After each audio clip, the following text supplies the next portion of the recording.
আল্লাহু আকবার।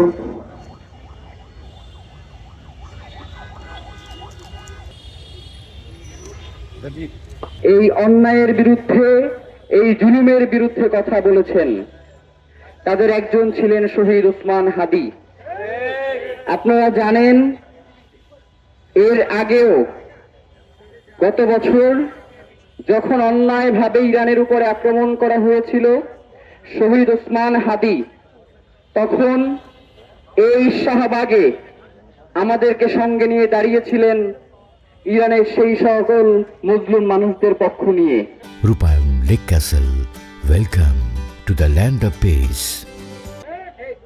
দুনিয়ার যেই প্রান্তেই মানুষ নির্যাতিত হবে, নিষ্পেষিত হবে, জালিমরা তাদের উপর অত্যাচার করবে, আমরা আমাদের জায়গা থেকে যত ছোটই হোক না কেন আমরা আমাদের প্রতিবাদ জানাতে থাকবো ইনশাআল্লাহ। সাম্রাজ্যবাদের বিরুদ্ধে পৃথিবীর ইতিহাসে আজ পর্যন্ত যারা দাঁড়িয়েছেন, সাম্রাজ্যবাদীরা হারিয়ে গেছে, কিন্তু যারা তাদের দেশকে, দেশের স্বাধীনতা সার্বভৌমত্বকে প্রাধান্য দিয়েছে, ইতিহাসে আজ পর্যন্ত তারা মাথা উঁচু করে বেঁচে আছে। আমরা চাই পৃথিবীর যে সকল সাম্রাজ্যবাদী শক্তিগুলো রয়েছে, যারা অন্যের স্বাধীনতায় বিশ্বাস করে না, অন্যের সার্বভৌমত্ব কেড়ে নেওয়ার নেশায় মশগুল থাকে, পৃথিবীতে যতদিন পর্যন্ত আছে ইনশাআল্লাহ সেই ইনসাফের পথে একজন মানুষ হলে লড়াই করে যাবে, এমনটাই আমাদের বিশ্বাস। আজকে আমরা এখানে শুধুমাত্র আয়াতুল্লাহ আলী খোমেনির গায়েবানা জানাজার জন্য দাঁড়াই নাই।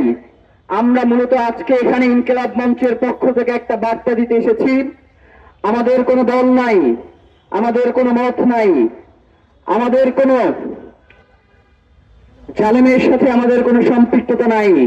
আমাদের সম্পর্ক কেবলমাত্র মুসলিমের সাথে, আমাদের সম্পর্ক কেবলমাত্র ইনসাফের সাথে।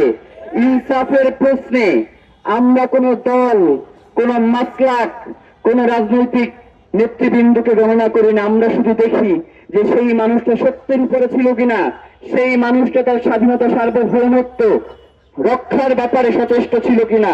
সংগ্রামী বন্ধুগণ, এখন আমরা আয়াতুল্লাহ আলী খোমেনি সহ যারা শহীদ হয়েছেন, যারা সাম্রাজ্যবাদের বিরুদ্ধে লড়াই করতে গিয়ে আজ পর্যন্ত জীবন দিয়েছেন, তাদের জন্য আমরা আজকের এই গায়েবানা জানাজায় দাঁড়িয়েছি।